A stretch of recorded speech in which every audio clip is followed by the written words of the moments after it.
Welcome to Echoes of Faith, where stories of hope, grace, and redemption come to life. Each story is a journey of faith, a testament to the power of God's love, and a reminder that no one is ever too far from His grace.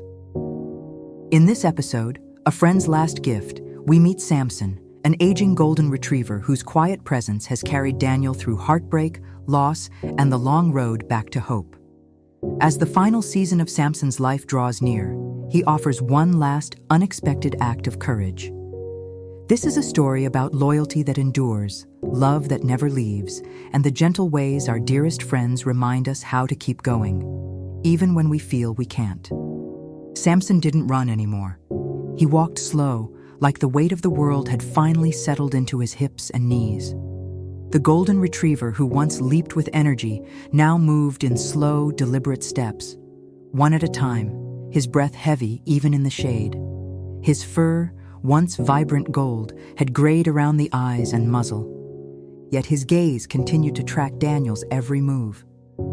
"Come on, old man," Daniel said, patting his thigh. "Just to the end of the driveway, that's all." Samson looked up at him, then back at the porch. Daniel knew that look.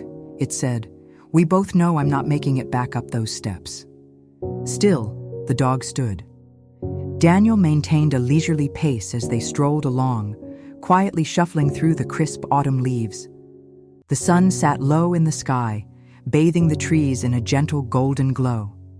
The air carried the scent of things coming to a close. 12 years ago, Samson arrived in Daniel's life as an energetic puppy with large paws and a tail that toppled every lamp within range. Throughout the years, he remained by Daniel's side, offering comfort during a difficult divorce, the loss of Daniel's father, and the slow unraveling of what Daniel once thought his life would be. When no one else stayed, Samson did. He was never just a dog. He was present, steadiness, unquestioning loyalty. And now, Daniel could feel the end coming. The vet had confirmed it last week. Tumors. Age. No easy fix. They could try medication, but it wouldn't buy much time. Daniel held back his tears at the veterinarian's office. However, later that night, as he sat on the floor with Samson's head resting in his lap, he allowed the quiet to overcome him. On the fourth night following the diagnosis, Daniel was awakened by a sound he hadn't heard in years, Samson's bark. It wasn't the usual lazy half-grunt he gave when a squirrel ventured into the yard. This bark was sharp and alert. Daniel sat up fast. It was 2:13 a.m. Samson was standing by the back door, legs shaking, ears up. "What is it, buddy?" Daniel asked, padding barefoot to the kitchen. Samson looked back at him, barked once, then pawed at the door. Daniel opened it, and that's when he saw the smoke. Across the yard, at the edge of the fence, flames danced along the side of his neighbor's shed. The dry leaves had caught fire, probably from an outdoor fire pit left smoldering. Daniel sprinted for the hose, dialing 911 with shaking hands. He managed to contain the blaze until the fire department arrived, but the shed was lost. The firefighters told him if it had spread to the trees, it could have reached his house within minutes. "Who saw it first?" one of them asked. Daniel glanced over at Samson, who was sprawled on the grass, watching him intently, his chest slowly rising and falling. He did. By morning, the adrenaline was gone, and so was most of Samson's strength.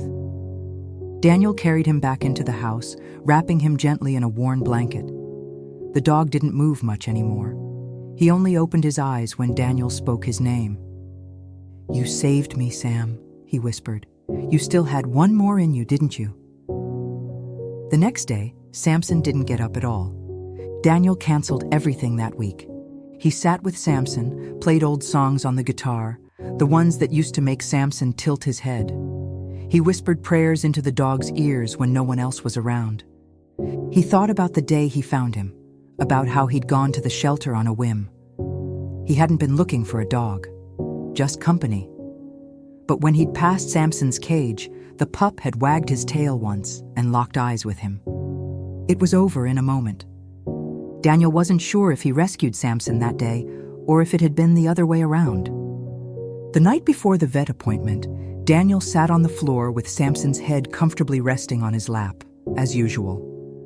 The vet had agreed to visit the house. It was less stressful and more peaceful that way. Daniel spoke into the silence. "Thank you, boy. You loved me when I didn't have anything to offer. You stayed when others left. You made this house a home. You reminded me I still had something to give." He didn't expect an answer. But Samson's tail thumped once, just once, and Daniel wept. The next morning was quiet. The vet came, kind and gentle. It was fast, peaceful. Daniel buried him at the edge of the yard, beneath the big oak tree that had once shaded their summer naps. He placed Samson's collar on a stone and wrote in Sharpie, "Good boy, best friend." That night, the house felt impossibly silent. Not just empty, hollow. Daniel sat on the front porch steps, looking out at the field. The stars were just starting to blink through. He didn't notice the neighbor approach until she was nearly at the steps. "Hey," she said softly, "I just wanted to say thank you. I heard what your dog did." Daniel nodded, unable to speak. "My son sleeps right next to the shed wall," she said. "We might have never known. You and your dog, you saved us." Daniel looked at the stars, then back at the place where Samson had barked one last time. Days passed, then weeks. The ache didn't leave, but it softened. Daniel still looked for him out of habit. The couch, the porch, the spot by the bed. Grief was strange like that. It didn't ask permission, but neither did love. One morning, Daniel woke to birdsong and stepped outside, coffee in hand. There, on the edge of the yard, under the oak tree, sat a small box. No note, just a tag on top with Samson's name.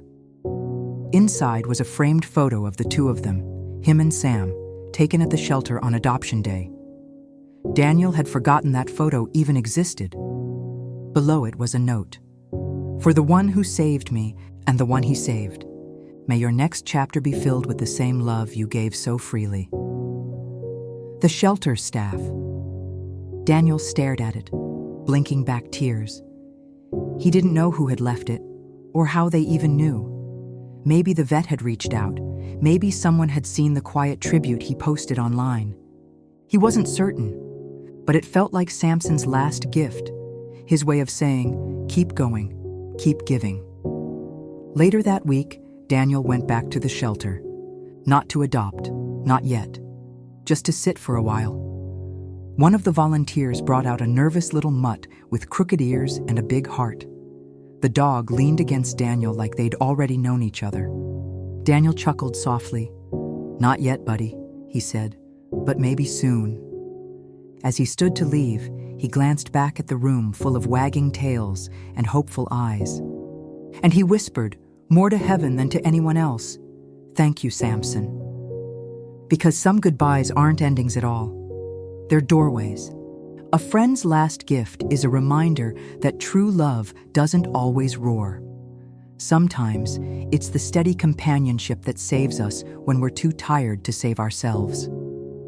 In Samson's final days, his quiet heroism became a doorway to healing, proving that even the smallest moments can leave the deepest marks on our hearts. When we look back, we often find that the love we shared and the love we received was the greatest gift of all. Thank you for joining us on this journey.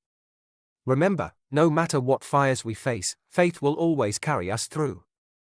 If you like this video, give it a thumbs up. Be sure to leave a comment. Subscribe for more stories that inspire and uplift. This is Echoes of Faith, where every story brings hope. If today's story moved you, be sure to discover more heartfelt journeys in the Echoes of Faith series and uplift your spirit. Don't miss out on the next chapter. There's always more to uncover.